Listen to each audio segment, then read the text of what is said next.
नमस्कार दोस्तों, आज हम लोग जयशंकर प्रसाद द्वारा रचित स्कंदगुप्त नाटक पर चर्चा करेंगे। उसकी विशेषताओं को देखेंगे कि क्यों वो नाटक इतना प्रसिद्ध रहा है, उस नाटक में किस तरह से राष्ट्रीय भावनाएं हमको दिखाई पड़ती हैं, हम ये देखेंगे। इसकी संवेदनागत विशेषताएं क्या हैं ये देखेंगे, शिल्पगत विशेषताएं क्या हैं ये देखेंगे, इसकी रंगमंचीता पर क्यों सवाल उठते हैं ये भी हम लोग देखेंगे। तो ये सारी चीजें हम आज इस नाटक पर देखेंगे। तो आइए शुरू करते हैं। सबसे पहले तो हम देखते हैं किसी भी रचना की शुरुआत करने से पहले कि उस रचना का या उस नाटक का प्रकाशन वर्ष क्या है। ऐसा क्यों करते हैं हम?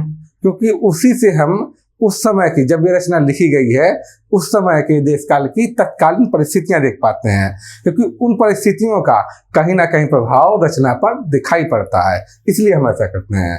तो ये कब का प्रकाशन है इस रचना का? इस नाटक का प्रकाशन वर्ष है 1928। ये नाटक 1928 में प्रकाशित हुआ था, स्कंदगुप्त। तो आइए फिर उस समय के दौर की हम लोग क्या देखते हैं, परिस्थितियां देख लेते हैं। देखते हैं कैसी क्या क्या परिस्थितियां थी उस समय। उस समय क्या हो रहा था? स्वतंत्रता आंदोलन का प्रसार हो रहा था। स्वतंत्रता आंदोलन उस समय जोरों से चल रहा था। आप देखेंगे कि असहयोग आंदोलन हो चुका था और 1928 में सबने अवज्ञा आंदोलन की तैयारी चल रही थी। सबने अवज्ञा आंदोलन की तैयारी चल रही थी। और क्या देखेंगे आप लोग उस समय?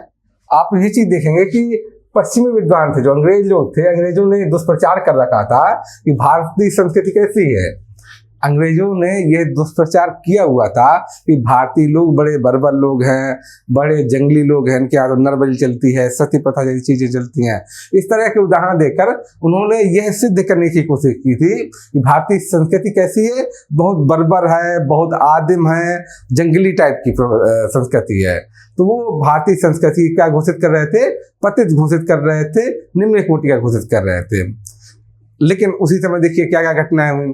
उसी समय ही आप पाएंगे कि हड़प्पा की खोज हुई। जो हड़प्पा की खोज में दिखाया कि हमारी संस्कृति कितनी महान है, कितनी प्राचीन है, वो सब दिखाया। और इसी चूंकि ये जो पश्चिमी विद्वान जिस तरह से भारतीय संस्कृति को हीन घोषित कर रहे थे, उसके प्रत्युत्तर में फिर जयशंकर प्रसाद जैसे जो समय के साहित्यकार थे, बड़े साहित्यकार थे, उन्होंने ये बीड़ा उठाया कि इसका जवाब दिया जाना चाहिए और साहित्य का जवाब साहित्य से दिया जाना चाहिए।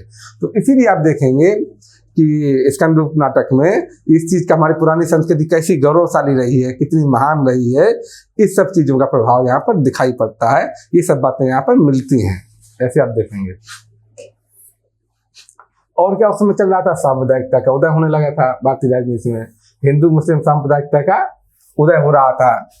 कई बार आप देखेंगे उस समय दंगे भी आरंभ हो गए थे, कभी बीच में हो जाते थे। और अंग्रेजों ने, क्योंकि अंग्रेजों की मंशा क्या थी? अंग्रेजों की यह मंशा थी कि हिंदू मुसलमान आपस में इकट्ठे न हो, आपस में हमेशा झगड़ते रहे, जिससे कि उनका शासन लंबे समय तक हिंदुस्तान में, भारत में बना रहे। ऐसी उनकी मंशा थी।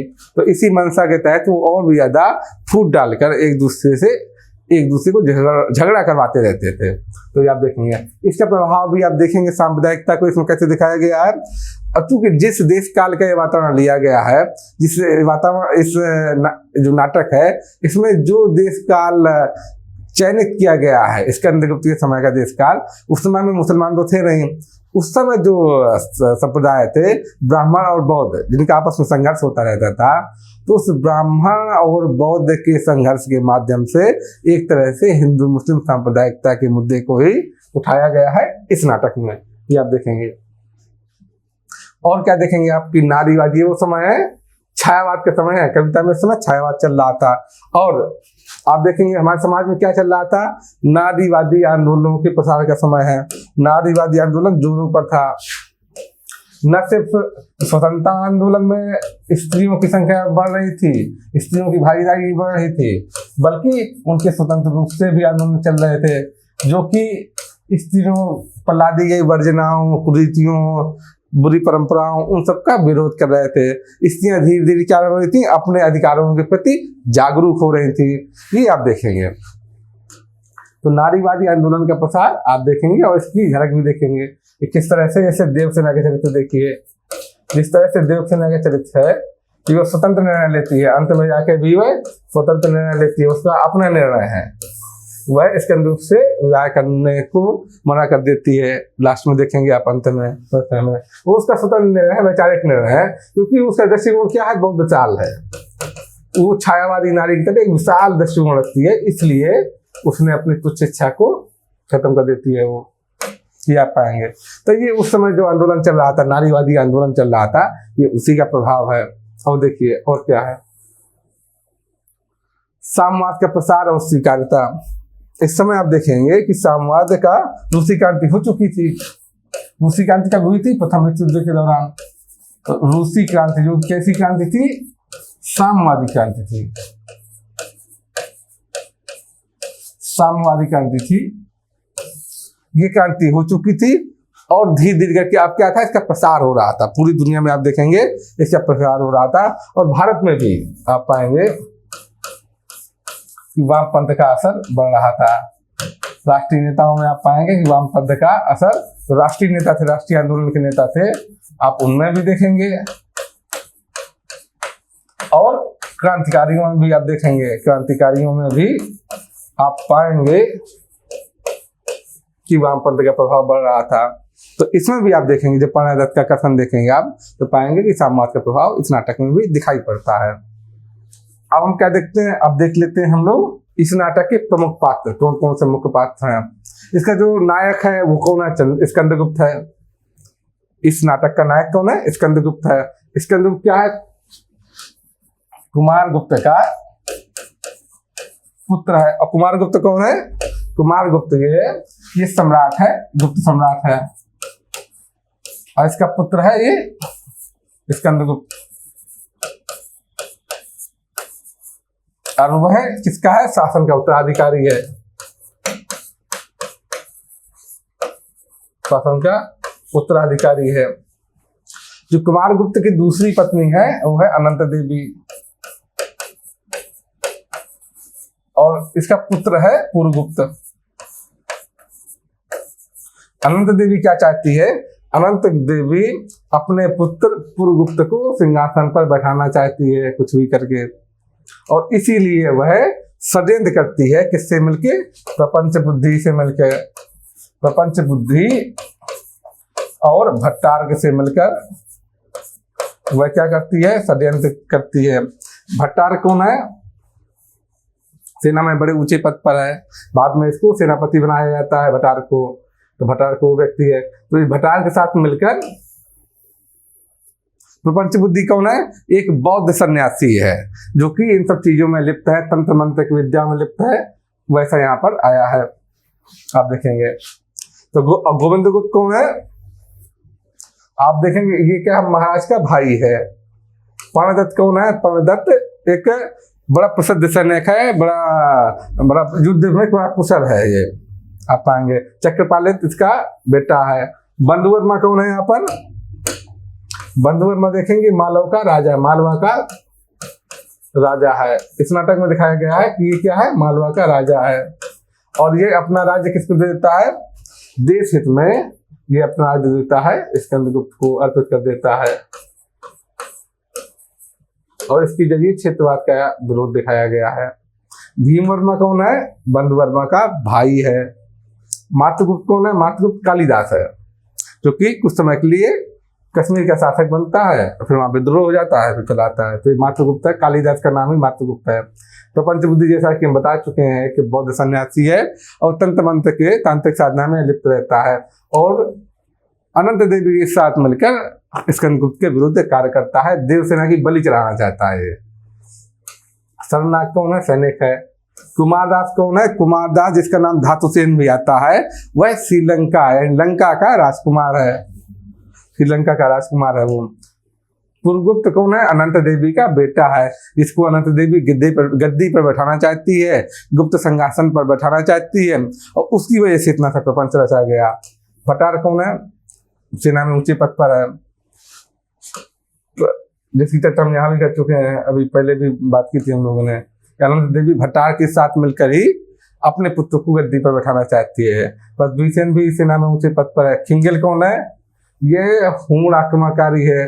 मुदगल कौन है? विदूषक है। यहाँ पर मुदगल कौन है? विदूषक है। प्रख्यात कीर्ति कौन है? प्रख्यात कीर्ति बौद्ध सन्यासी है। देवकी कौन है? देवकी स्कंदगुप्त की माता है।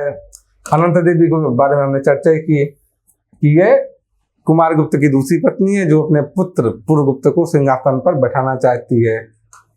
फिर आती जयमाला।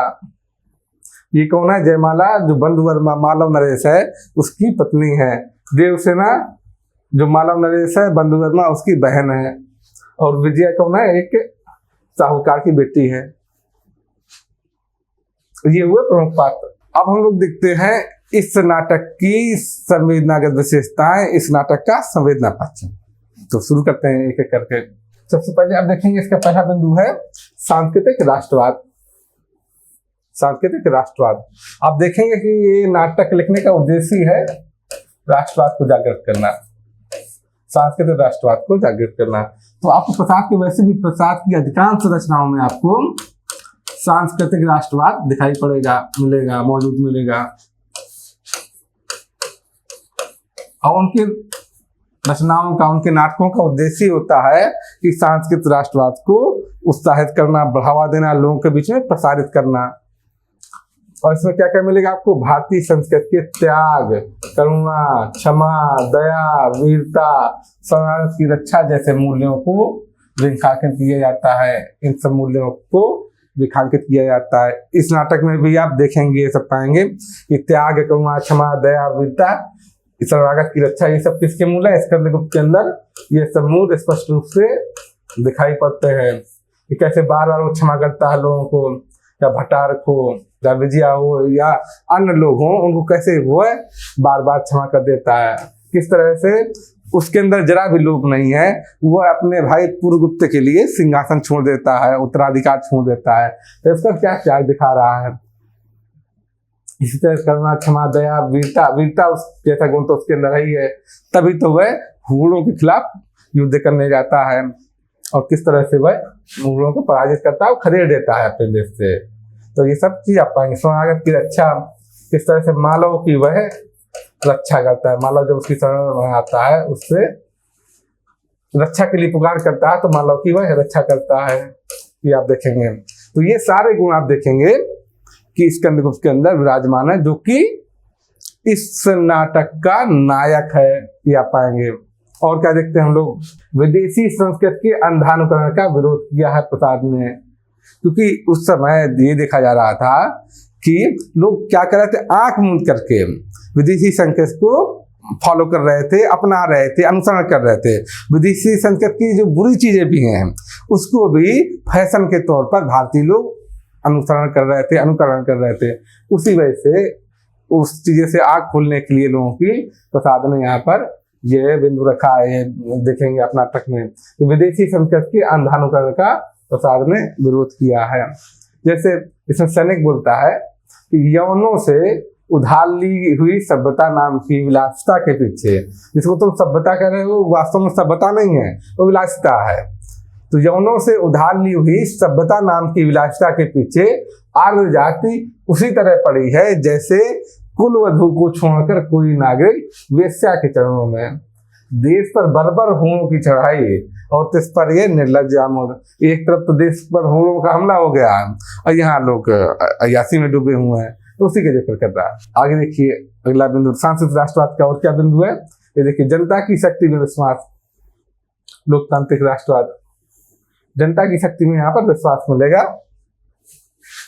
जैसे सर्वनाथ जो सैनिक है वो क्या बोलता है, विजया चलो देश के प्रत्येक बच्चे, बूढ़े और युवक को उसकी भलाई में लगाना होगा, कल्याण का मार्ग प्रशस्त करना होगा। किसकी भलाई में? देश की भलाई में।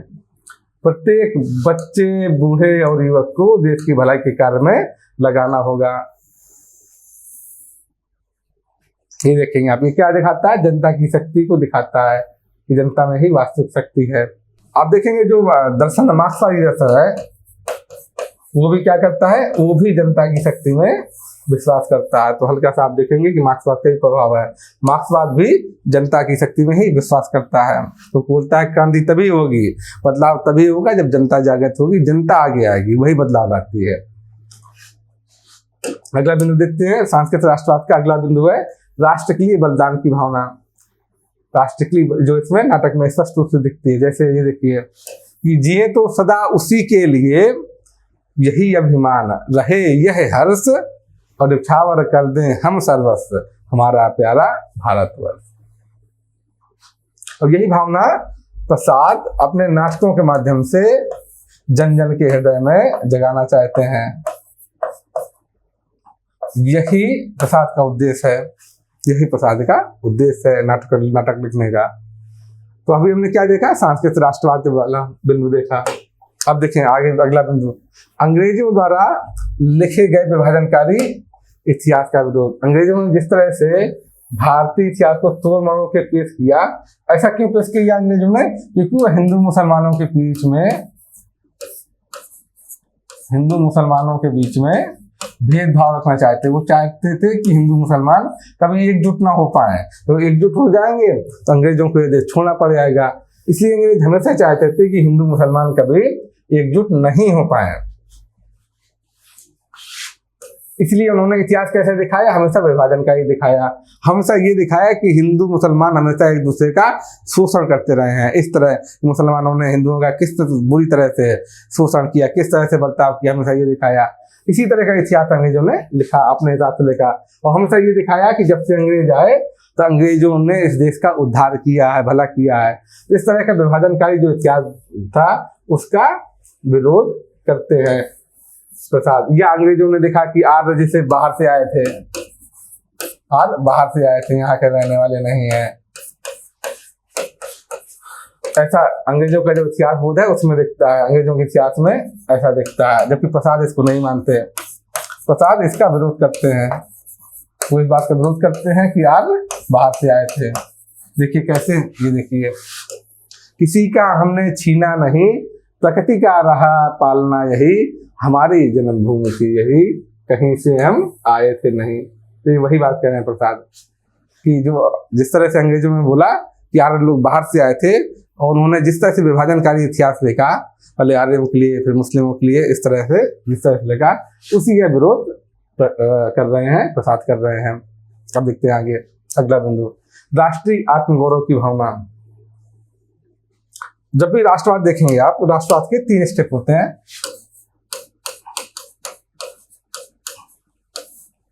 पहले तो क्या देखेगा, सबसे पहले आत्मगौरव की भावना देखेगी। साहित्यकार सबसे पहले क्या करता है, आत्मगौरव जगाना चाहता है। दूसरा उसके बाद क्या देखेगा, आत्ममंथन, यानी उसके बाद अपने अंदर क्या कमियां हैं, क्या समस्याएं थी जिसकी वजह से हम लोग इस स्थिति में पहुंच गए हैं, हमारा पतन कैसे हुआ, कैसे गुलाम हो गए, तो उसके लिए मंथन करना जरूरी है। फिर जब वो मंथन हो जाएगा कि हमारे अंदर ये कमियां हैं, तो उन कमियों को दूर किया जाएगा, उसको बोलेंगे आत्म परिष्कार। तो ये तीनों स्टेज आपको मिलेंगे। जब भी राष्ट्रवाद आएगा तो आप राष्ट्रवादी की चर्चा आएगी तो 3 स्टेप आपको दिखाई पड़ेंगे राष्ट्रवादी साहित्य में। आप चाहे भारत दुर्दशा देख लीजिए या अन्य कोई साहित्य उठा के देखिए तो 3 स्टेप मिलेंगे। सबसे पहले होता है कि जो इतना लोगों के अंदर आत्मविश्वास कम हो गया है, उत्साह कम हो गया है, तो उस उत्साह को, आत्मविश्वास को फिर से बढ़ाया जाए, उठाया जाए ऊपर, ताकि लोगों को अपने ऊपर विश्वास तो हो।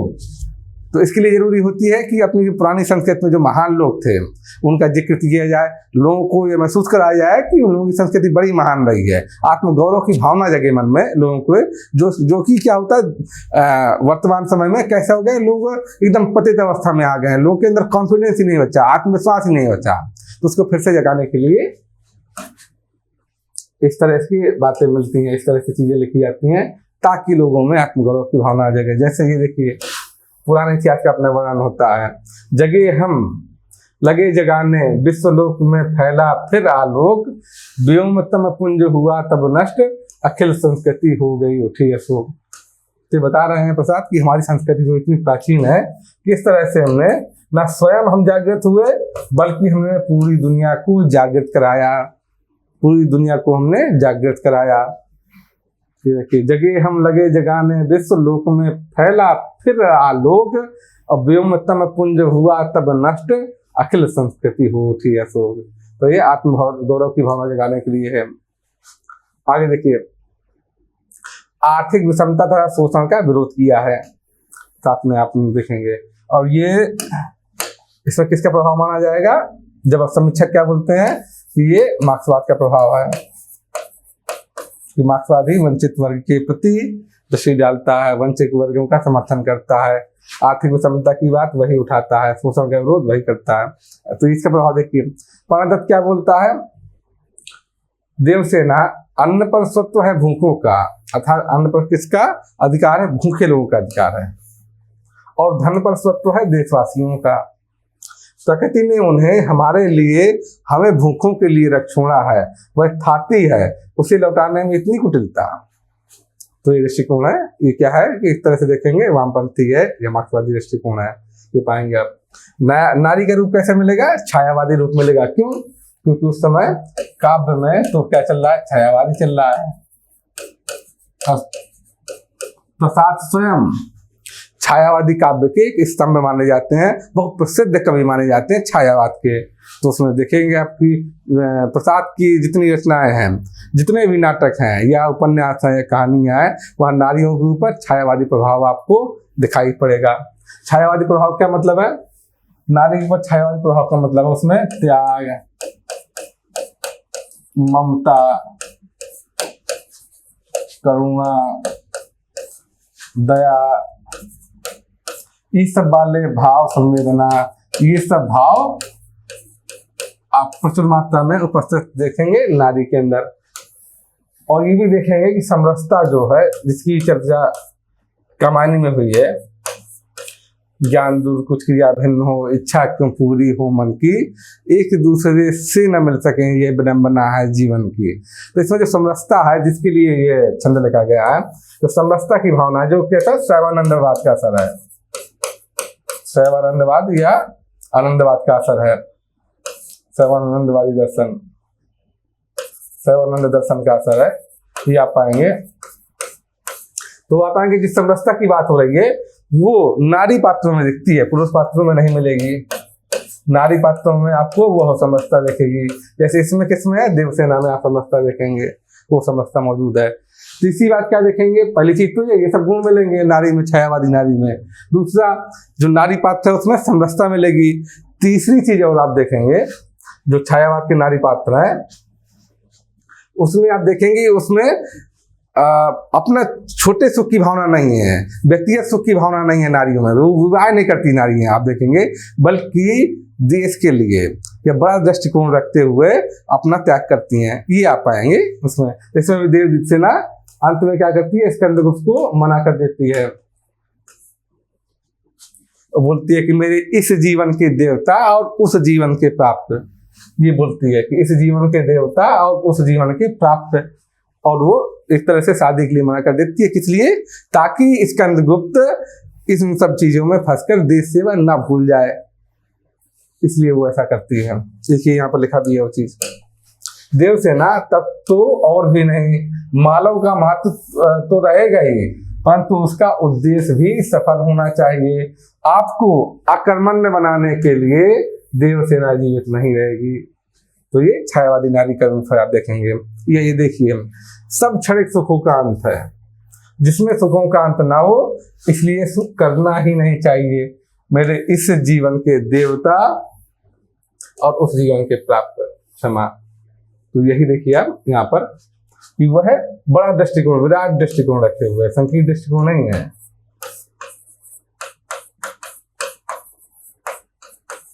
विराट दृष्टिकोण है उसका, ऐसा आप पाएंगे। तो नारी का छायावादी रूप यहाँ पर स्पष्ट रूप से दिखता है, और सबसे ज्यादा किसमें दिखता है? देवसेना में दिखाई पड़ता है। आगे देखते हैं, सांप्रदायिकता का विरोध यहाँ स्पष्ट रूप से दिखेगा, लेकिन चूंकि यह गुप्त काल का नाटक है तो उसमें हिंदू मुस्लिम सांप्रदायिकता को नहीं दिखाया जा सकता। वहां उस समय जो संप्रदाय उपस्थित थे, जिनमें संघर्ष होता था, उसके माध्यम से प्रसाद ने सांप्रदायिकता के मुद्दे को उठाया है। जैसे स्कंदगुप्त नाटक में ब्राह्मण बौद्ध संघर्ष, के माध्यम से हिंदू मुस्लिम सांप्रदायिकता के मामले को उठाया गया है। जैसे प्रख्यात कीर्तिका बौद्ध भिक्षु है, सन्यासी है, वो क्या बोलता है कि हम लोग एक ही मूल धर्म की दो शाखाएं हैं। वो ब्राह्मण से क्या बोलता है कि हम लोग एक ही मूल धर्म की दो शाखाएं हैं, आओ हम दोनों अपने उदार विचारों के फूलों से दुख दग्ध मानवों का कठोर पथ कोमल करें। आपस में मिलने की बात कहता है कि आओ हम दोनों लोग मिलकर, दोनों संप्रदायों के लोग मिलकर क्यों ना हम मानव कल्याण की ओर अग्रसर हों, ये बात बोलता है वो। तो यहाँ पर सांप्रदायिकता क्या किया गया है, विरोध किया गया है। ये देखिए, विदेशियों द्वारा अपने देश की प्रशंसा करवाना। जब देश के लोगों का, जो देशवासियों का जो आत्मविश्वास है बहुत नीचे हो, तो एक कारक ये भी होता है आत्मविश्वास बढ़ाने का कि विदेशियों द्वारा अपने देश की प्रशंसा करवाना। ये आत्मगौरव की भावना को बढ़ाने के लिए रहता है, आत्मविश्वास बढ़ाने के लिए लोगों का ये कारक भी होता है। इसमें क्या किया गया है, इसमें जो सिंघल राजकुमार, सिंघल यानी लंका, श्रीलंका का जो राजकुमार है कौन, धातुसेन, उसके द्वारा भारत की प्रशंसा करवाई गई है। देखिए धातुसेन क्या बोलता है कि भारत समग्र विश्व का है और संपूर्ण वसुंधरा इसके प्रेम पास में आबद्ध है। अनादिकाल से ज्ञान की, मानवता की ज्योति यह विकीर्ण कर रहा है। ज्ञान और मानवता की ज्योति यह अनादिकाल से भारत देश विकीर्ण कर रहा है। वसुंधरा का हृदय भारत किस मूर्ख को प्यारा नहीं है। तो क्या कर रहा है, धातुसेन जो कि एक विदेशी राजकुमार है, वो भारत की प्रशंसा कर रहा है। ये देखिए शैवानंदवादी दर्शन का प्रभाव। आप जब प्रसाद का साहित्य पढ़ेंगे तो उस साहित्य में सबसे ज्यादा प्रभाव मिलेगा उस शैवानंदवादी दर्शन का प्रभाव है। इसी को क्या बोला जाता है, इसी को तत्वभिज्ञा दर्शन भी बोलते हैं। इस दर्शन के अनुसार व्यक्ति का मूल उद्देश्य क्या है, व्यक्ति का मूल उद्देश्य है सुख दुख से परे, सुख दुख से परे आनंद की अवस्था में पहुंचना।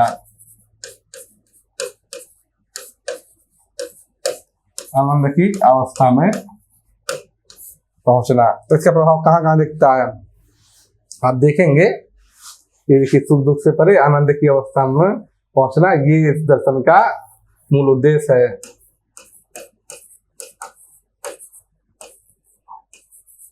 ये आप देखेंगे कहाँ कहाँ देखेंगे इसमें।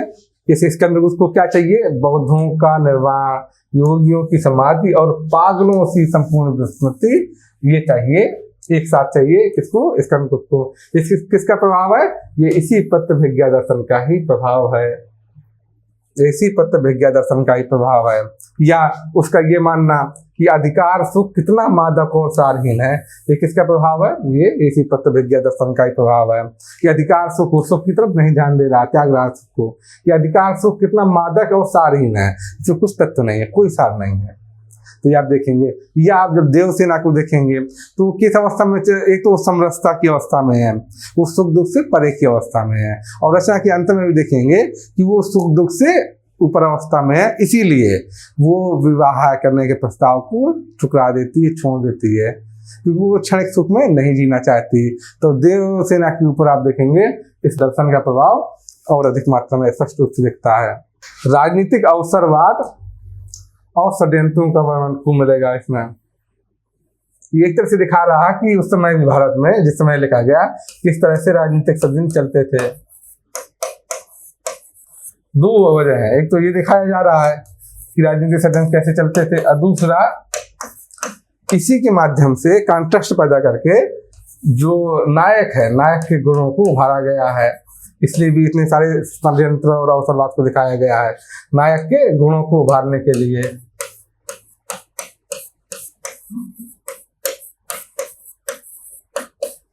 नायक के गुणों को उभारने के लिए आप देखेंगे।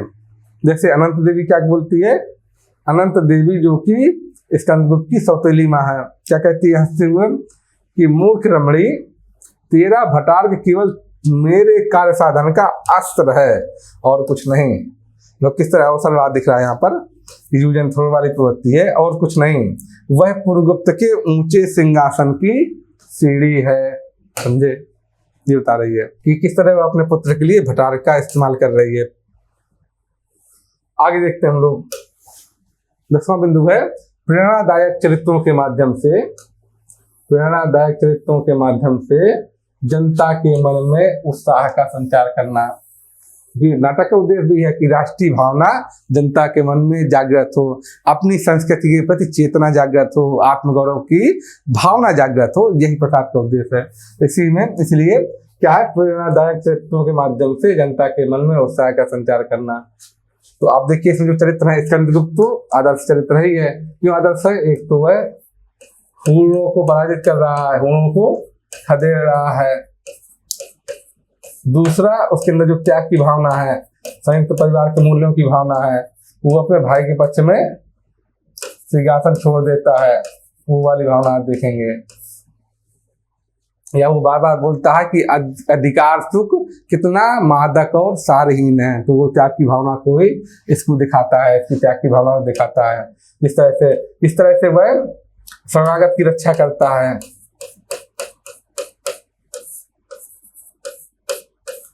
वो मालों की जिस तरह से रक्षा करता है आपत्ति में, या जिस तरह से उसके अंदर क्षमा का गुण है, वीरता का गुण तो उसको है ही, तभी तो वह गुणों को खदेड़ पाया। तो ये सब चीजें देखेंगे, इस सब चीजों की वजह से वह क्या नायक है, प्रेरणादायक चरित्र है, वो प्रेरणादायक चरित्र है। देवसेना भी देखेंगे, समरसता का जीता जागता उदाहरण है, और वो देश के लिए अपने छोटे सुखों का त्याग कर दे रही है। बंधुवर्मा भी देखेंगे आप, वह बंधुवर्मा क्यों महत्वपूर्ण है? क्योंकि उसने अपने राज्य का त्याग किया है, अपने राज्य का त्याग राष्ट्रीय हित में किया है, अपने राज्य का त्याग राष्ट्रीय हित में किया है उसने।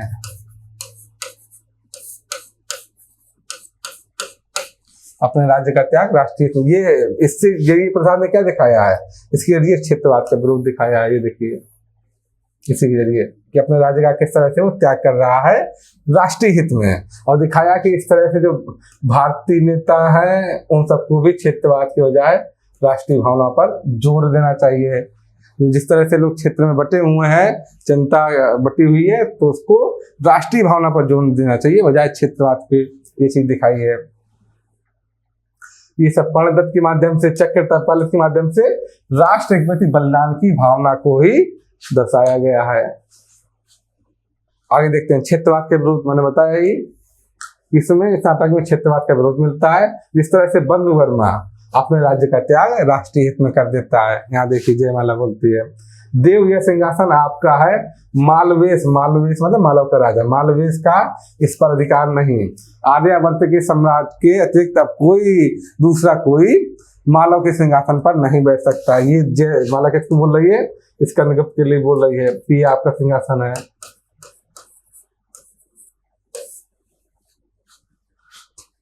अब देखिए आगे, पारसी मनोरंजन प्रधान नाटक के बजाय साहित्यिक राष्ट्रवादी नाटक है। ये वो युग था जिस समय स्कंदगुप्त लिखा गया, उसमें पारसी थिएटर कंपनियां खूब प्रचलित में थी। अच्छा, वो कंपनियां कैसी थी? वो व्यवसायिक कंपनियां थी, व्यवसायिक टाइप के नाटक होते थे, बहुत हल्के होते थे, मनोरंजन प्रधान होते थे, और बड़े हल्के किस्म की भाषा होती थी उनकी। उस तरह से नाटक लिए जाते थे कि रास्ता चलने वाले लोगों को, इक्के वालों को, खुमचे वालों को, उनको मनोरंजन उपलब्ध कराया जाए, और उससे जरिए वो पैसा अर्जित करते थे। तो पारसी जो थिएटर कंपनियां थी, उनका स्तर वही था कि किसी भी तरीके से लोगों से पैसा अर्जित किया जाए, हल्का अश्लील मनोरंजन करके वो ये सब करते थे। तो उस समय ये जो पारसी मनोरंजन प्रधान नाटक हुआ करते थे, उसकी बजाय प्रसाद ने किस पर जोर दिया? हिंदी में साहित्यिक राष्ट्रवादी नाटक पर जोर दिया। ये प्रसाद की बड़ी देन है। तो उन्होंने कैसे लोगों का टेस्ट बदला, लोगों की तासीर बदलने की कोशिश की। ये इसकी जयशंकर प्रसाद की देन है कि उन्होंने साहित्यिक राष्ट्रवादी नाटक हिंदी साहित्य को प्रदान किए, और वो भी उस युग में जब क्या था, पारसी मनोरंजन प्रधान नाटक। उस समय बड़े हल्के किस्म के जो नाटक थे वो बड़े चर्चाओं में थे, बड़े जोरों पर थे, बड़ा जोर पकड़े हुए थे ये। और क्या देन है? पहली दिन तो ये हुई प्रसाद की। दूसरी दिन है ये, आप देखेंगे क्या, चरित्र प्रधान नाटकों की परंपरा का विकास। जो भारतीय परंपरा में आप देखेंगे, नाटक देखेंगे, चरित्र प्रधान नाटक आपको नहीं मिलेगा। भारतीय परंपरा में थे उद्देश्य प्रधान नाटक लिखे जाते थे। और नाटक का उद्देश्य क्या होता था? रस निष्पत्ति। रस निष्पत्ति ही नाटक का उद्देश्य हुआ करता था। जो भरत मुनि का नाट्य शास्त्र पढ़ेंगे तो रस पर आधारित है, रस निष्पत्ति उसका उद्देश्य हुआ करता था और नाटक उद्देश्य प्रधान होते थे। ये प्रसाद की देन है कि उन्होंने नाटकों को उद्देश्य प्रदान से चरित्र प्रधान की ओर मोड़ा। उन्होंने चरित्र प्रधान नाटक लिखने आरंभ किए कम से कम, ये प्रसाद की देन है। और बाद में तो बहुत सारे चरित्र प्रधान नाटक लिखे गए, लेकिन इस तरह के नाटकों की परंपरा का विकास आरंभ इसने किया, प्रसाद ने किया। ये प्रसाद की बड़ी देन है। आगे देखते हैं, विभिन्न दार्शनिक सिद्धांतों का आपको यहाँ पर प्रभाव मिलेगा इस नाटक में, कई सारे दार्शनिक सिद्धांतों का। जैसे देख लेते हैं कि करके क्षणवाद या परिवर्तनवादी बौद्ध दर्शन, ये बौद्ध दर्शन है, परिवर्तनवाद या क्षणवाद, इसका प्रभाव मिलेगा। कैसे कैसे? ये देखिए, सरल युवक इस गतिशील जगत में परिवर्तन पर आश्चर्य, परिवर्तन रुका कि महापरिवर्तन अर्थात प्रलय हुआ। परिवर्तन ही सृष्टि है, जीवन है। स्थिर होना क्या है? स्थिर होना मृत्यु है। निश्चित शांति क्या है? मरण है। तो क्या दिखाता है? परिवर्तनवाद दिखा रहा है, क्षणवाद दिखा रहा है। और देखिए, प्रकृति क्रियाशील है, समय पुरुष और स्त्री की गेंद लेकर दोनों हाथ से खेलता है। पुल्लिंग और स्त्रीलिंग की समष्टि अभिव्यक्ति की कुंजी है। पुरुष उछाल दिया जाता है, उत्प्रेक्षण होता है, स्त्री आकर्षण करती है। यही जड़ प्रकृति का चेतन रास है। इसमें क्षणात्मक तो है, ये साथ साथ आप देखेंगे जो तत्वविज्ञा दर्शन है उसका भी प्रभाव देखेंगे आप। तत्वविज्ञा दर्शन में भी ये चीज मिलती है, उसमें भी आप ये देखेंगे पुरुष और प्रकृति वाली बात, ये जो चीज है। इसी वजह से लगातार गति चलती रहती है और बार बार हर क्षण कुछ ना कुछ परिवर्तन होता रहता है। इस वजह से ये पुरुष उछाल दिया जाता है, उत्प्रेक्षण होता है, स्त्री आकर्षण करती है। यही जड़ प्रगति का चेतन रास्ता है। इसी वजह से लगातार गति होती रहती है, कभी स्थिरता नहीं आती, कभी शांति नहीं आती। तो ये क्या है? परिवर्तनवाद का, संरक्षणवाद का प्रभाव है। ये देखेंगे आप आगे। साम्यवादी प्रभाव कैसे कैसे है? साम्यवाद का क्या प्रभाव है? ये देखिए, जो पाणिदत्त बोलता है ना कि देवसेना अन्न पर सत्व है किसका? भूखों का, वंचितों का, और धन पर सत्व है देशवासियों का। धन पर किसका अधिकार है? देशवासियों का। वो किसी व्यक्ति विशेष की संपत्ति नहीं है धन, वो देश की संपत्ति है, देश का संसाधन है। प्रकृति ने उन्हें हमारे लिए, हम भूखों के लिए रख छोड़ा है, वह थाती है, उसे लौटाने में इतनी कुटिलता। तो ये क्या है? साम्यवादी प्रभाव है। ये देखिए, देवसेना क्या बोलती है? विजया प्रत्येक परमाणु के मिलन में एक सम है, प्रत्येक हरी हरी पत्ती के हिलने में एक लय है। मनुष्य ने अपना स्वर विकृत कर रखा है, इसी से तो उसका स्वर विश्ववीणा में शीघ्र नहीं मिलता। ये किसका प्रभाव देखेंगे? ये भी आप देखेंगे तत्वविज्ञा दर्शन का प्रभाव है। ये देवसेना वाला जो बिंदु है मुझे तत्वविज्ञा दर्शन का प्रभाव आप देखेंगे। अब देखते हैं आगे। स्कंदगुप्त नाटक में वो कुल कितने अंक है? 5 अंक है। 5 अंकों का ये नाटक है। 33 दृश्य इसमें और गीतों की संख्या 16 है। तो आप देखेंगे कि अंकों की तुलना में दृश्य ज्यादा संख्या में है, जिससे इसकी रंगमंचिता में, इसकी अभिनेता में थोड़ा मुश्किल आती है, चुनौती आती है, क्योंकि दृश्य बहुत ज्यादा है संख्या में जबकि अंक कम है। इसकी तुलना में आप भारत दुर्दशा पढ़ेंगे या आषाढ़ का एक दिन पढ़ेंगे तो वहां आप देखेंगे कि अंकों की संख्या और दस्यों की संख्या तो बराबर है या कम है। जैसे आषाढ़ का एक दिन में एक ही दस्य है, जबकि अंक कितने? 3 अंक हैं उसके, और एक ही दस्य से काम चल जाता है। उससे बड़ी सुविधा रहती है नाटक करने वालों को रंगमंचन में। अभी तक हमने क्या देखा? अभी तक हमने देखा कि जो स्कंदगुप्त नाटक है उसका संवेदना पक्ष क्या है। अब हम क्या देखेंगे? अब हम इस नाटक का शिल्प पक्ष देखते हैं, शिल्पगत विशेषताएं देखते हैं। चलिए शुरू करते हैं। भाषा कैसी मिलेगी नाटक की? देखते हैं। इस नाटक की भाषा कैसी है? तत्सम प्रधान हिंदी है। क्यों हिंदी है? वजह क्या है इसकी? जब भी मैंने पहले ही बताया है कि जब भी किसी नाटक या किसी रचना का देशकाल कैसा होगा? देशकाल ऐतिहासिक होगा। जब भी किसी रचना का देशकाल कैसा होगा? ऐतिहासिक होगा। तो ऐतिहासिक वातावरण के सृजन के लिए, ऐतिहासिक वातावरण बनाए रखने के लिए रचना भाषा कैसी रखी जाती है? उसकी भाषा को तत्सम ही लिखा जाता है। आप चाहे आषाढ़ का एक दिन देख लीजिएगा, चाहे आप दिव्या देख लीजिए, जो भी ऐतिहासिक वातावरण को लिए हुए रचना, तो उसकी भाषा कैसी होगी? उसकी भाषा हमेशा तत्सम होगी। तो यहाँ भी देखिए कि तत्सम प्रधान हिंदी का प्रयोग किया गया है।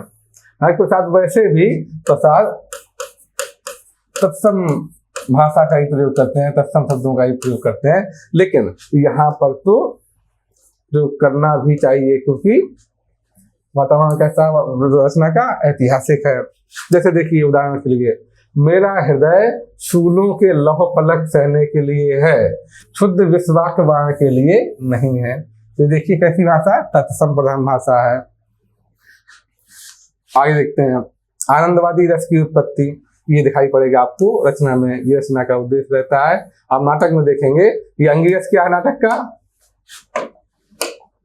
इस नाटक का अंगिरस आप देखेंगे आनंदवादी रस है, आनंदवाद है। ये कैसे निर्धारित होता है? इस पर भी कभी कभी प्रश्न पूछ लिया जाता है, इस नाटक का अंगिरस क्या है और कैसे निर्धारित होता है। आमतौर पर यह माना जाता है कि बहुव्याप्ति हुई, जिस रस की व्याप्ति ज्यादा होगी, बहुव्याप्ति होगी जिस रस की, वह रस ही अंगिरस है, ऐसा माना जाता है नाटशास्त्र के अनुसार। लेकिन जब प्रसाद लिखते हैं, प्रसाद रचना करते हैं, तो उन्होंने स्वयं ही लिखा हुआ है, स्वयं ही बताया हुआ है। और प्रसाद ने जो भी काव्य शास्त्रीय ग्रंथ लिखे हैं, काव्य शास्त्र के बारे में जो रचनाएं लिखी हैं, उसमें भी स्पष्ट रूप से बताया है प्रसाद ने कि अंगिरस का निर्धारण बहुव्याप्ति के आधार पर नहीं होना चाहिए। अंगिरस का निर्धारण होना चाहिए कि रचना के अंत में कौन सा रस बचा है, कौन सा रस दिखाई पड़ रहा है। रचना के अंत के आधार पर निर्धारित होगा, परिणति के आधार पर होना होगा। किसके आधार पर होगा? परिणति के आधार पर होगा कि अंगिरस कौन सा है, ना कि बहुव्याप्ति के आधार पर। तो जब ये नाटक देखेंगे, हम ये नाटक पढ़ेंगे, तो उसमें क्या देखते हैं कि रचना के अंत में वीर रस नहीं है, भले वीर रस ही बहुव्याप्ति पे है। भाई आपका नायक ही कैसा है? वीर रस से उत्पन्न है, उसने होड़ों को हराया है, बार बार षड्यंत्रों को उसने काट डाला है, छिन्न भिन्न कर दिया है। तो नायक कैसा? वीर रस से उत्पन्न है। पूरी रचना में देखेंगे कि सबसे ज्यादा क्या मिलता है? सबसे ज्यादा मिलता है वीर रस। वीर रस की ही व्याप्ति मिलती है। चाहे आप देखिए मालव का राज्य हो, वहां भी आप देखेंगे बंधुवर्मा भी युद्ध कर रहा है, भीम वर्मा भी युद्ध कर रहा है, लगातार लोग संघर्ष में संलग्न है। तो वीर रस की बहुव्याप्ति है यहाँ पर, लेकिन वो उसका अंगिरस नहीं है। क्यों नहीं है? तो प्रसाद का क्या मानना है कि अंगिरस परिणति के आधार पर निर्धारित होना चाहिए, ना कि व्याप्ति के आधार पर। बहुव्याप्ति के आधार पर देखेंगे, पहले नंबर पर क्या मिलेगा आपको? पहले नंबर पर मिलेगा आपको वीर रस, दूसरे नंबर पर क्या मिलेगा? श्रृंगार मिलेगा, उसके बाद भयानक, तो ये मिलेंगे। लेकिन रचना की परिणति में इनमें से कोई भी रस उपस्थित नहीं है। रचना की परिणति के समय यानी अंत के समय कौन सा रस आप देखेंगे? वहां पर देखेंगे कि देवसेना जब बोलती है, देवसेना किस तरह से मना कर देती है स्कंदगुप्त को, बड़ा दृष्टिकोण रखते हुए समाज के प्रति, देश के प्रति वह विवाह को ठुकरा देती है। तो एक तरफ आप देखेंगे, अब स्कंदगुप्त को देखिए, तो एक तरफ तो उसके सारे संकट दूर हो गए, उसने देश की रक्षा भी कर ली, देश की रक्षा हो चुकी है, अन्य संकट भी दूर हो गए हैं, सारी चीजें हो गई हैं। तो ये क्या सुख की बात है। लेकिन साथ साथ आप देखेंगे देवसेना से वह विवाह करना चाहता था, लेकिन प्रणय करना चाहता था, लेकिन वो नहीं हो पाया। ये किसकी बात है? एक तरफ से दुख की बात है। तो सुख दुख का हल्का सा मिश्रण दिखाई पड़ेगा आपको, सुख दुख का हल्का सा मिश्रण दिखाई पड़ेगा। इसी तरह देवसेना के लिए देखिए, देवसेना भी यही चाहती थी कि क्या देश से हुणों से मुक्त हो, इस तरह की संकट से मुक्त हो, तो वो तो पूरी हो गई चीज। लेकिन आप देखेंगे कि जो स्कंद से विवाह वाली बात थी, उसमें उसने स्वयं मना कर दिया। तो यहाँ भी आप क्या पाएंगे? सुख दुख का मिश्रण पाएंगे हल्का सा। आकांक्षाएं तो पूरी हुई हैं, तो दोनों जगह सुख दुख का मिश्रण मिलेगा। तो ऐसे में रस कैसे निकलेगा, कैसे पता चलेगा? तो आप जब पाएंगे कि प्रसाद किस रस की बात करते हैं, प्रसाद बात करते हैं, चाहे कहानी देखिए या अन्य रचनाएं देखिए, उसमें किस रस की बात हुई है? उसमें भी आनंदवादी रस की बात हुई है। प्रत्यभिज्ञा दर्शन के अंतर्गत जो रस आता है आनंदवादी रस, उसकी बात हुई है। तो यहाँ पर अंगिरस कौन सा निर्धारित होता है? अंगिरस आपको निर्धारित होता है आनंदवाद। या आनंद रस बोल सकते हैं इसको। यह रस बाकी रसों से, जो 9 रस पढ़ते हैं हम साहित्य में, उससे अलग है। इसकी चर्चा आप देखेंगे कहाँ पाएंगे, इसकी चर्चा अभिनव गुप्त, आचार्य अभिनव गुप्त के यहाँ पाएंगे, उन्होंने इसकी चर्चा की है। और क्या बोला है आनंद रस के बारे में? आनंद रस के बारे में बोलते हैं कि ये एक ऐसा रस है जिसमें बाकी सभी रस इससे ही शुरू होते हैं और इसी से तिरोहित हो जाते हैं, इसी में, इसी से उत्पन्न होते हैं और इसी में तिरोहित हो जाते हैं। ऐसा अभिनव गुप्त ने, आचार्य अभिनव गुप्त ने इस रस के बारे में बोला है। तो अब इसमें भी देखेंगे कि इस रस की उत्पत्ति हुई है। तो अंगिरस कौन है इसका? आनंदवादी रस ही अंगिरस है। और इसका अंत देखेंगे आप, जैसे सुख दुख दोनों चीज मिलेंगे आपको, कि सुख भी है दुख भी है। तो इसको क्या बोला है समीक्षकों ने? रचना, इस तरह की रचना के अंत को बोला है प्रसादांत, कि प्रसाद का ये अंत है, तो इसको बोला है प्रसादांत। इस तरह के अंत को उन्होंने प्रसादांत की संज्ञा दी है। तो यहाँ पर ये चीज समझ लेगी आपने। अब अगला बिंदु देखते हैं हम लोग, संवाद योजना। इस नाटक की संवाद योजना कैसी है ये देख लेते हैं। संवाद योजना कैसी है? कुशल संवाद योजना है, प्रवाहमान भाषा के साथ संवाद योजना है। देखिए, पात्र एक दूसरे की बात को काट कर संवाद कर रहे हैं, जिससे क्या होता है, जिससे नाटक में तनाव बना रहता है। देखिए कैसे दात हुसैन बोल रहा है कुमार गुप्त के सामने कि उसके अनर्थ शास्त्र में विषकन्या का बात पूरी नहीं कर पाया कि कुमार गुप्त ने उसे चुप करा दिया, डांट कर चुप रहो। या देखिए भतार को बोला नहीं, मैं तो कुछ बोलना चाहता है कि कुमार गुप्त ने पहले ही बोल दिया, महाबलाधिकृत तो तुम्हारी स्मरणीय सेवा स्वीकृत होगी, अभी आवश्यकता नहीं है, पहले मना कर दिया कुमार गुप्त ने। तो जिस तरह से पात्र एक दूसरे की बात को काट कर संवाद कर रहे हैं और संवाद जैसे आगे बढ़ रहा है, तो क्या दिखाता है कि संवाद योजना बड़ी कुशल है, क्योंकि इससे नाटक में तनाव बना रहता है। भाषा कैसी प्रवाहमान है ये देखेंगे आप। अब देखिए उदाहरण के रूप में देखी रही है, संवाद के माध्यम से पात्रों का विवरण। किसी भी संवाद योजना के लिए या किसी भी रचना के लिए ये बड़ा बेहतर माना जाता है कि संवाद के माध्यम से ही पात्रों का विवरण मिल जाए, पात्रों का चरित्र पता चल जाए। ये बहुत अच्छी चीज मानी जाती है। आप देखेंगे शिल्प और संवेदना की दृष्टि से, शिल्प की दृष्टि से ये बहुत बेहतर चीज मानी जाती है कि संवाद के माध्यम से ही पात्रों का पता चल जाए, पात्रों के चरित्रों का पता चल जाए। तो यहाँ पर देखिए कैसे मिलता है, ये देखिए ये प्रपंच बुद्धि है, उसके बारे में चर्चा हो रही है कि सूची भेद अंधकार में छिपने वाली रहस्यमय नियति का, प्रज्वलित कठोर नियति का नील आवरण उठाकर झांकने वाला है वो व्यक्ति। उसकी आंखों में अभिचार का संकेत है, मुस्कुराहट में क्या है, विनाश की सूचना है, आंधियों से खेलता है, बातें करता है, बिजलियों से आलिंगन करता है, इतना खतरनाक आदमी है वो। तो उसकी चर्चा हो रही प्रपंच बुद्धि की, जो कि तांत्रिक है, बौद्ध तांत्रिक है, उसकी यहाँ पर चर्चा हो रही है।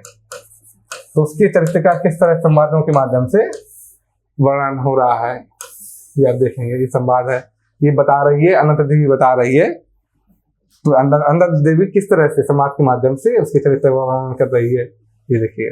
रंगमंची संकेत, क्योंकि नाटक विधा रंगमंचन के लिए होती है, तो इसलिए उस विधा में रंगमंची संकेत पर्याप्त मात्रा में उपलब्ध होने चाहिए। जैसे देखिए कई तरह से मिलते हैं, जैसे उस समय क्या चल रहा है, हालात कैसे हैं, वातावरण कैसा है, उसका संकेत देखिए नाटक में कि कोलाहल चल रहा है, भीषण उल्कापात होता है, इस तरह के संकेत खूब मिलेंगे इस नाटक में। आप देखेंगे स्कंदगुप्त नाटक में इस तरह के संकेत खूब मिलेंगे। या संवाद के माध्यम से परिस्थितियों का संकेत, जैसे क्या परिस्थिति चल रही है वो संवाद के माध्यम से ही समझ में आ जाएगा। जैसे सैनिक क्या बोल रहा है कि नायक न जाने क्यों हृदय दहल उठा है, जैसे सनसन करती हुई डर से यह आधी रात खिसकती जा रही है, पवन में गति है परंतु शब्द नहीं है। तो किस तरह से इतना भीषण जो सजन चल रहा है उसी को बताने के लिए, प्रस्तुत करने के लिए इस तरह से आप देखेंगे संवाद के माध्यम से कैसे परिस्थितियों का संकेत दिया जा रहा है। आगे देखते हैं प्रकाश तथा अंधेरे की योजना, ये भी रंगमंच का बड़ा महत्वपूर्ण हिस्सा है। जैसे भटार को कमलापति बल्लोक, इस तरह की आपको रंगमंची संकेत खूब मिलेंगे इस नाटक में। ये उस समय का वर्णन है जब देवकी को ये लोग बलिदान देना चाहते हैं, उसकी हत्या करना चाहते हैं, जो कि स्कंदगुप्त की मां है, जो इन्होंने षड्यंत्र किया है कि किस तरह से पूर्वगुप्त को गद्दी बैठाया जाए, किस तरह से स्कंदगुप्त को खत्म कर दिया जाए। उस सब का जो बड़ा षड्यंत्र है उसी षड्यंत्र का एक हिस्सा ये भी है देवकी वाला। तो उसी का जिक्र है कि नायक ये सैनिक बोल रहा है, सैनिक उस उपस्थिति का जिक्र कर रहा है, उस स्थिति का जिक्र कर रहा है, परिस्थिति का जिक्र कर रहा है, वही है। आगे देखते सूत्र भाषा का प्रयोग। इस नाटक में सूत्र भाषा का प्रयोग भी पर्याप्त मात्रा में मिलता है। जैसे पाणिदत्त क्या बोलता है, राष्ट्रनीति दार्शनिकता और कल्पना का लोक नहीं है। राष्ट्रनीति दार्शनिकता और कल्पना का लोक नहीं है, उसकी वैचारिकता नहीं, व्यवहारिक बुद्धि ज्यादा चाहिए इसमें राजनीति में। अंतर पाठ्यता क्या होती है? अंतर पाठ्यता होती है जब हम किसी प्रसिद्ध ग्रंथ से या किसी प्रसिद्ध व्यक्ति की उक्ति से वो चीज ले लें, अपने नाटक में लिख लें, अपनी रचना में लिख लें। तो यहाँ पर देखिए किस तरह से धातुसेन बोल रहा है चाणक्य के नाम पर कि वह चाणक्य कुछ भांग पीता था, उसने लिखा है, चाणक्य ने लिखा है, तो कौटिल्य का अर्थशास्त्र है, चाणक्य ने लिखा है कि राजपुत्र क्या भेड़िए हैं, इनके पिता को सदैव सावधान रहना चाहिए। तो ये उक्ति किसकी है? चाणक्य की है। तो यहाँ पर कैसे हुई? अंतर पाठ्यता के रूप में आई है। आगे देखिए हास्य का भी प्रयोग है इस नाटक में। कैसे? जो मुद्गल क्या विदूषक है, विदूषक, तो वो क्या बोलता है, जैसे जय हो देव, कुमारगुप्त से बोल रहा है, पाकशाला पर चढ़ाई करनी हो तो मुझे आज्ञा मिले, मैं भी उसका सर्वस्वांत कर दूं। यानी वो बड़ा खाऊ किस्म का आदमी है, बड़ा मोटा है, विदूषक है, तो बोल रहा कि अगर रसोई पर सब खत्म करना हो, रसोई चीजें, तो मुझे आज्ञा दीजिए। तो यहाँ पर हास्य भी मिलेगा पर्याप्त मात्रा में। आगे देखते हैं मुहावरे लोकोक्तियों का प्रयोग इस नाटक में है, खूब दिखेगा आपको। इससे मुहावरे लोकोक्तियों से क्या होता है कि भाषा सहज हो जाती है, ज्यादा ग्राह्य हो जाती है, जनग्राह्य हो जाती है। तो मुहावरे और लोकोक्तियों का प्रयोग आपको दिखाई पड़ेगा। जैसे देखिए प्रपंच बुद्धि क्या बोलता है, प्रत्येक व्यक्ति के किवाड़ों के कान होते हैं। जो बोला जाता है ना मुहावरा कि दीवारों को भी कान होते हैं, वही लिखा हुआ है कि प्रत्येक भित्ति मतलब होता है दीवार, प्रत्येक भित्ति के किवाड़ों के कान होते हैं। समझ लेना चाहिए, देख लेना चाहिए, आसपास देख लेना चाहिए, तभी हम लोग बात कर सकते हैं।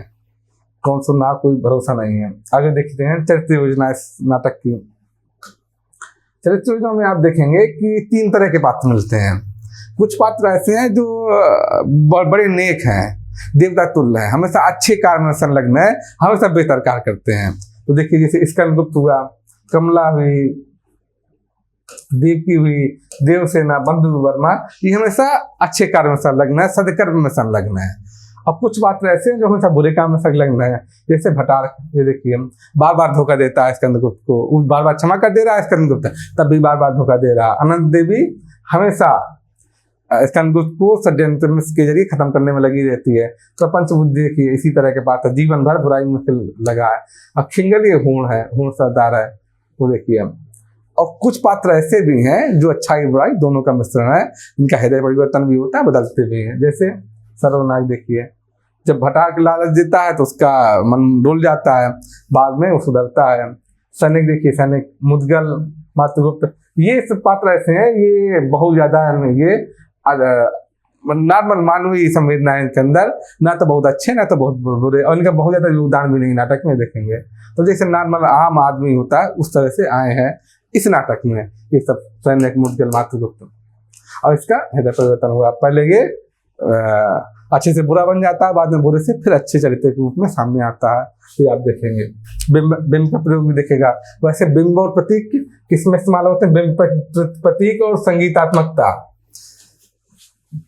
ये तीनों चीजें किसका गुण है? ये काव्य का गुण है, ये काव्यात्मक लक्षण है, काव्य का गुण है। लेकिन जो समर्थ रचनाकार है वो गद्य में भी इसको ले आता है।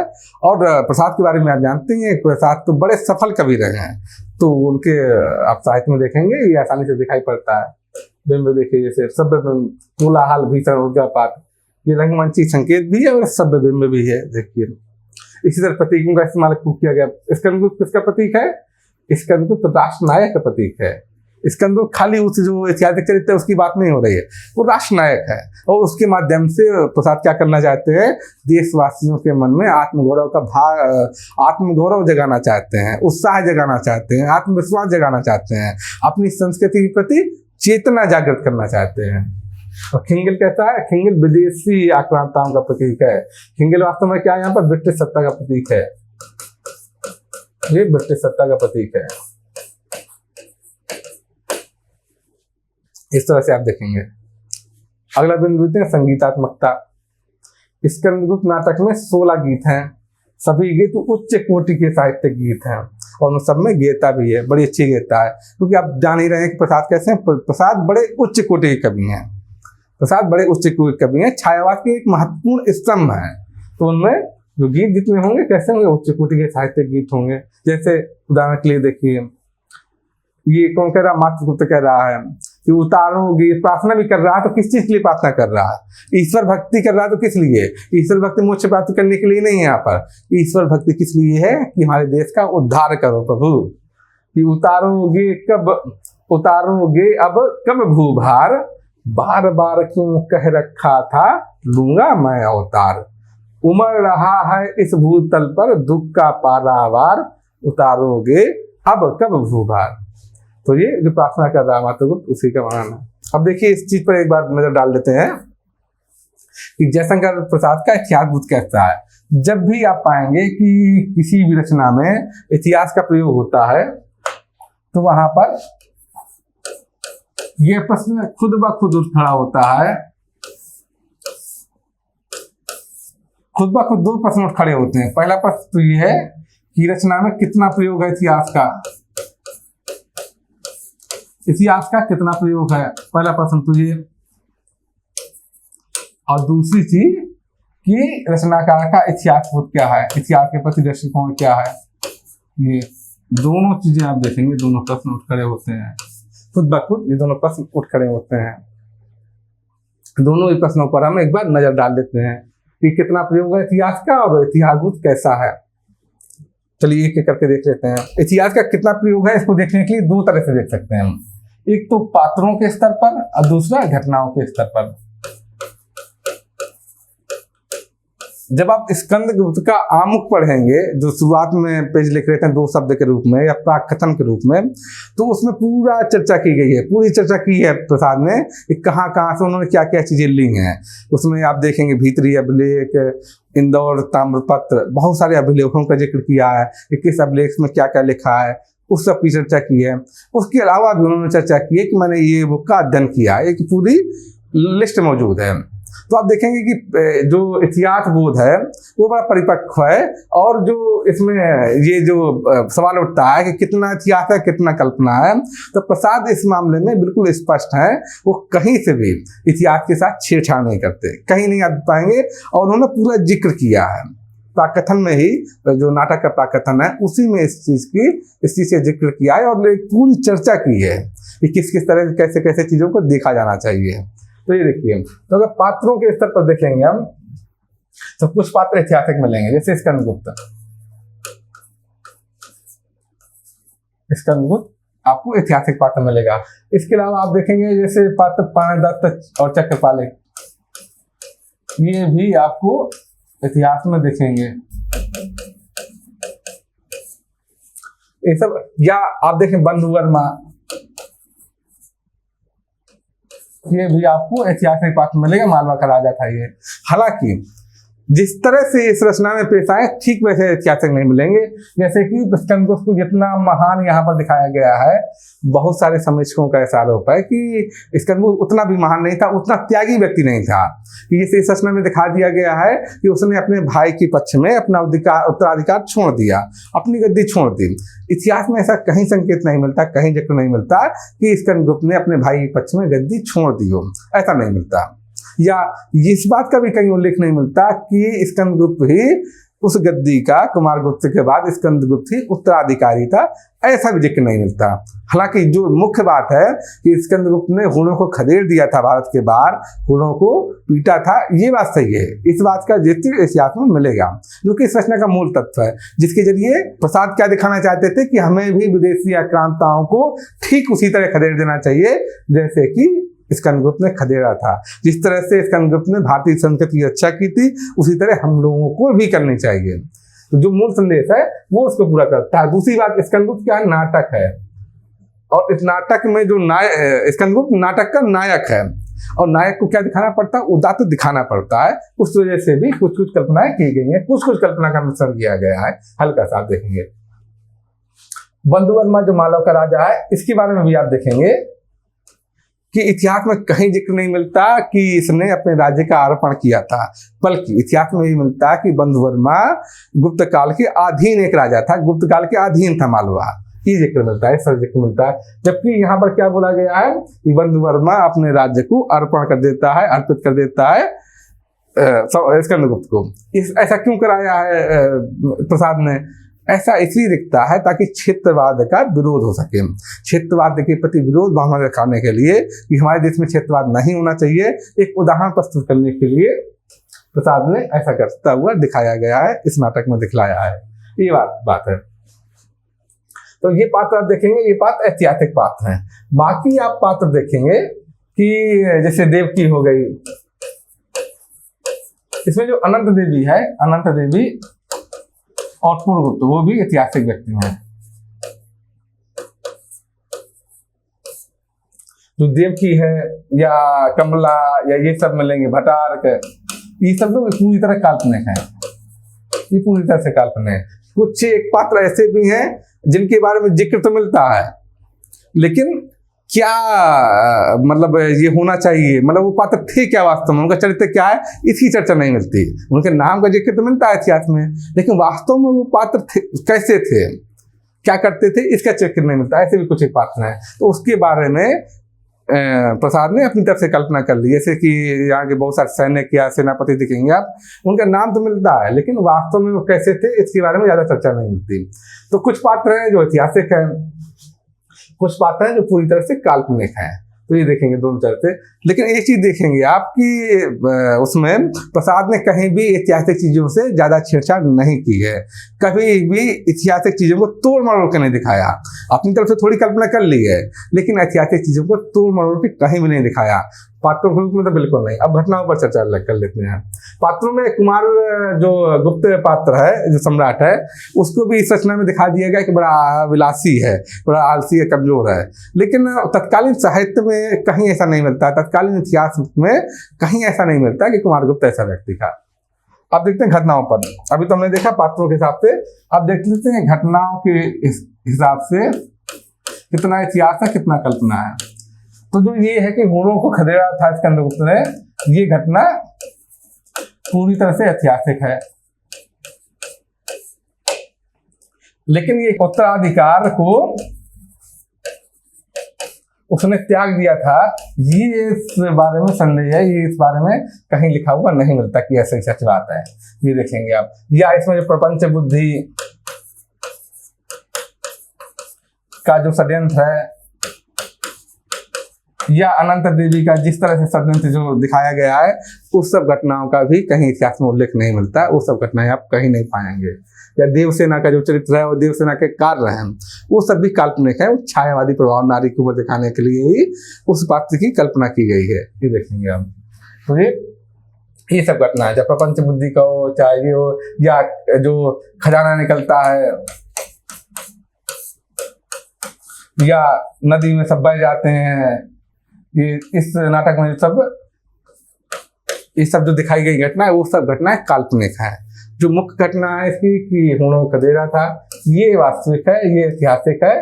बाकी घटनाएं आपको मिलेंगे कहीं ना कहीं से काल्पनिक मिलेंगी। ये घटनाएं नहीं है, अपनी तरफ से प्रसाद ने कल्पना की है। तो घटनाओं के स्तर पर ये चीज आपको मिलेगी।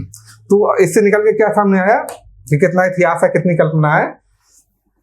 जो चीजें प्रसाद को इतिहास में मिली, वो चीजें प्रसाद ने अपने हिसाब से रख ली, पात्रों की स्थिति में भी और घटनाओं में भी। पात्र और घटना दोनों जगह जो इतिहास में उनको उपलब्ध चीजें मिली, वो उन्होंने हुबहू वैसे रखी।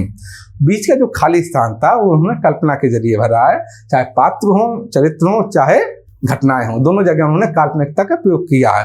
और फिर जब आप साहित्य लिख रहा है कोई व्यक्ति, तो उसमें काल्पनिकता का प्रयोग आएगा ही, क्योंकि प्रसाद इतिहासकार नहीं है, प्रसाद कैसे हैं, साहित्यकार है, नाटककार है। तो कल्पना का प्रयोग करना स्वाभाविक है उनके लिए। तो पहली चीज तो ये। दूसरी चीज जो हम देखते हैं जब भी इतिहास वाले पक्ष में देखते हैं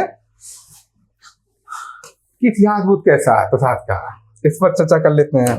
अभी हमने चर्चा क्या की थी कि पात्रों घटनाओं के स्तर पर कितना कल्पना है और कितना इतिहास है, इस पर चर्चा कर ली। अब इस पर चर्चा कर लेते हैं इतिहास बोध पर। प्रसाद का इतिहास बोध उपयोगितावादी है। कैसे? भाई उन्होंने स्कंदगुप्त का चरित्र क्यों लिया? भाई नाटक में वही नायक है नाटक का, क्यों लिया? क्योंकि इसके जरिए वो दिखाना चाहते थे कि भारतीय लोग जब अपने पर आ जाएंगे तो विदेशी आक्रांताओं को कभी भी खदेड़ सकते हैं, विदेशी लोगों को कभी भी हटा सकते हैं जिस दिन वो अपने पर आ जाएंगे। और ऐसा इतिहास में हुआ है।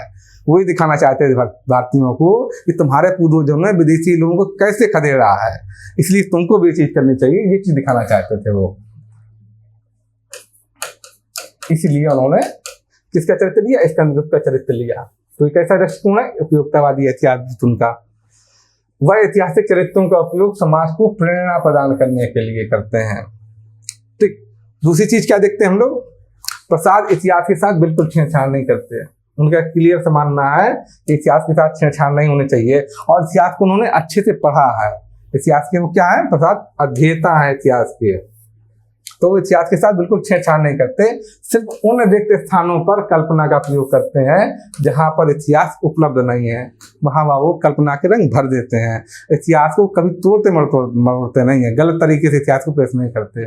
ये उनका इतिहास बोध है। तीसरा चीज देखते हैं, प्रसाद इतिहास के अध्येता हैं। उनकी रचनाओं के चरित्र और घटनाएं इतिहास के विरुद्ध नहीं होते।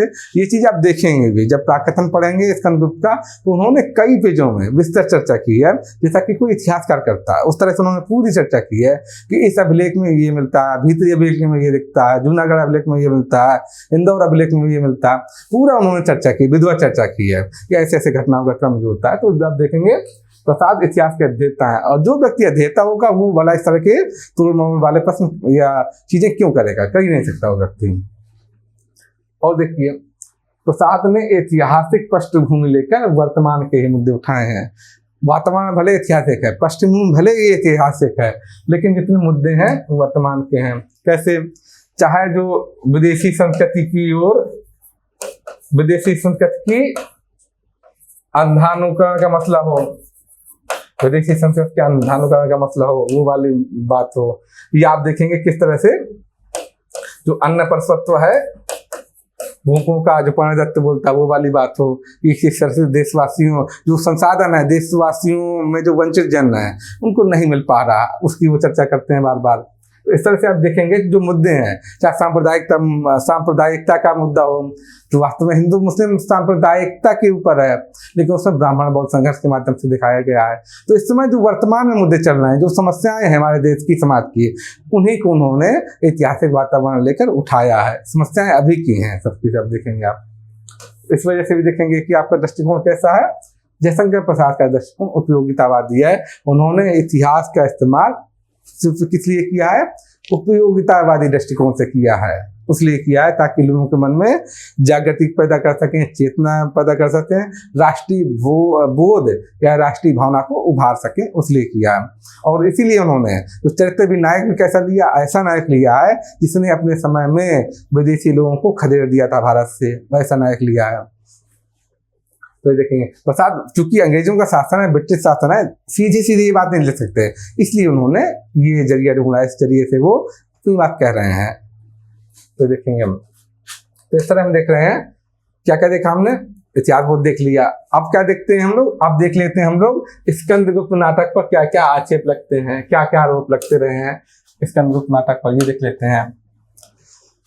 पहला आरोप क्या है, पहला आक्षेप क्या है कि नाटक क्या है? अत्यधिक लंबा तथा उबाऊ है। ये देखेंगे आप।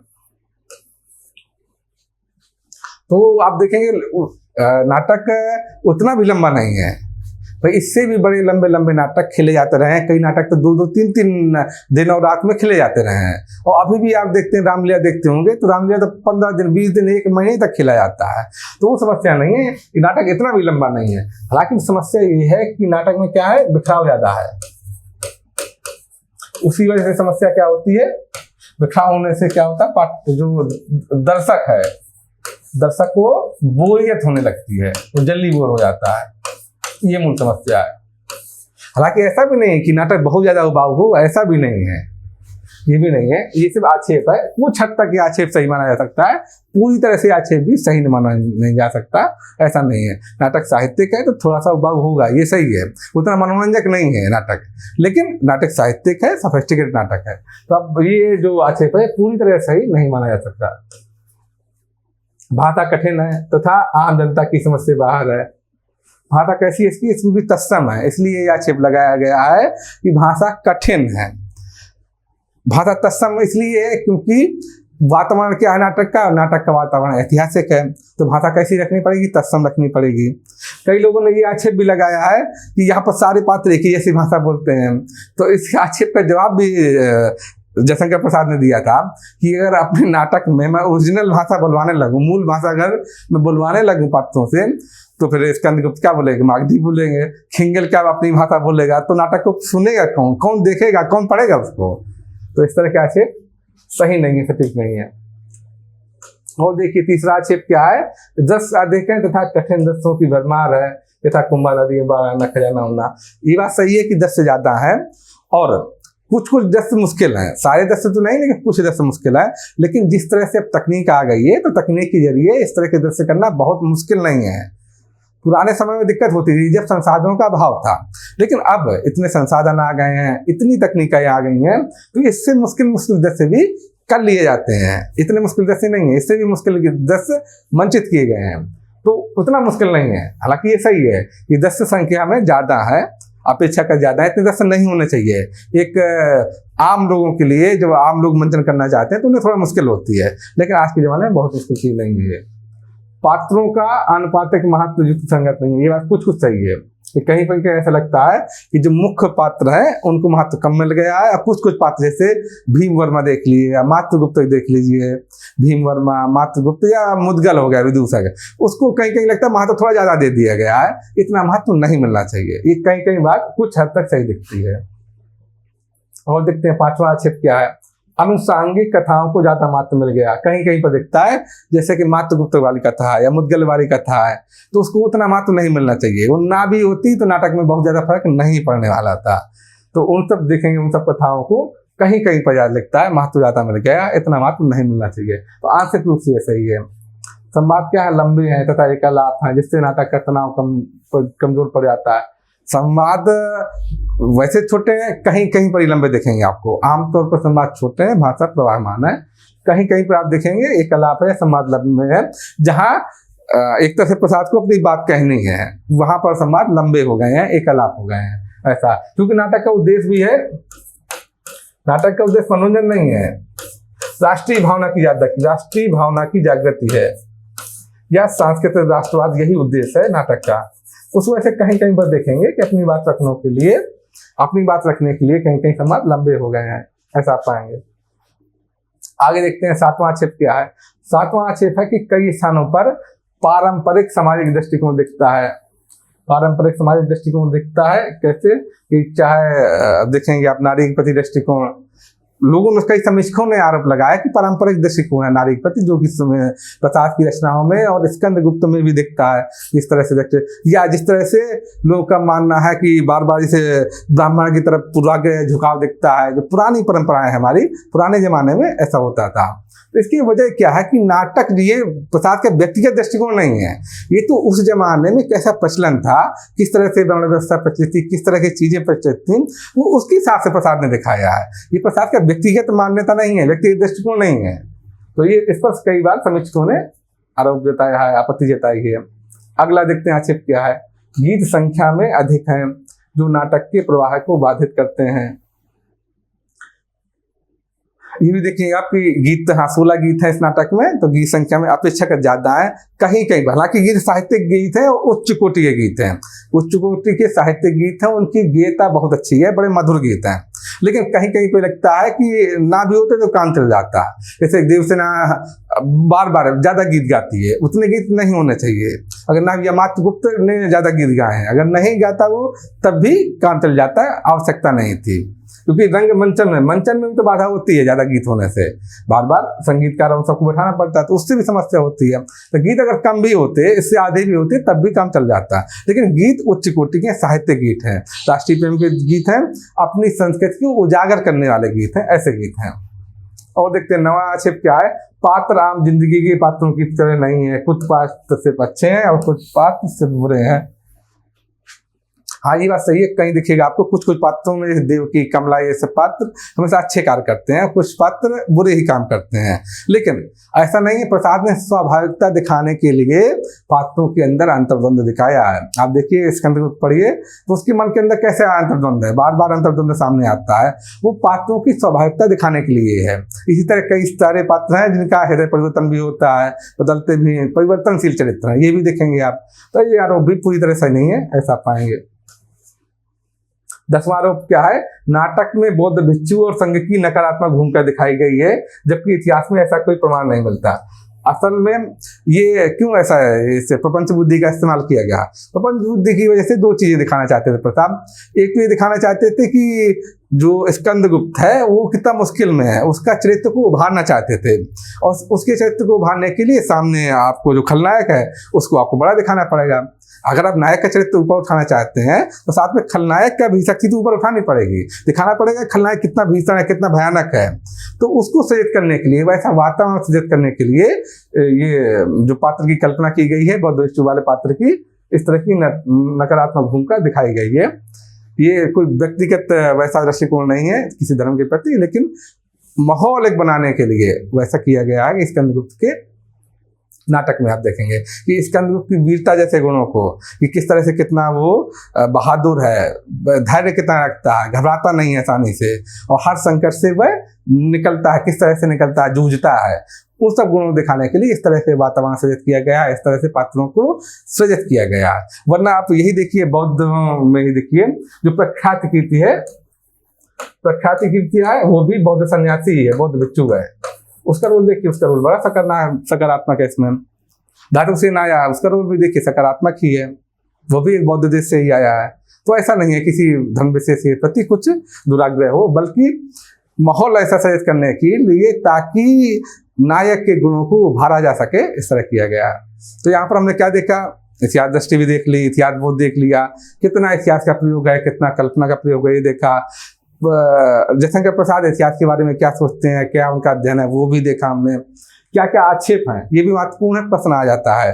तो क्या क्या स्कंदगुप्त पर आक्षेप है, ये भी हम लोगों ने देख लिया। संवेदना पक्ष हम पढ़ चुके हैं, शिल्प पक्ष पढ़ चुके हैं, जो इसका मूल अंगी रस है, आनंदवादी रस, वो देखा। मूल दर्शन किस दर्शन का प्रभाव है, हमने देखा प्रत्यभिज्ञा दर्शन का प्रभाव है, थोड़ा मोड़ा मार्क्सवाद का भी प्रभाव है, अन्य दर्शनों का भी प्रभाव मिलता है, क्षणवाद का, परिवर्तनवाद का, लेकिन मूल जो दर्शन है इसका प्रत्यभिज्ञा दर्शन ही है, ये आपने देखा। तो हमने मोटे तौर पर सारी चीजें देख ली हैं इसकी। तो आज हम लोग इस टॉपिक को यहीं पर बंद करते हैं, और अगले वीडियो में हम लोग नए टॉपिक के साथ आप लोगों के सामने हाजिर होंगे। तब तक के लिए नमस्कार।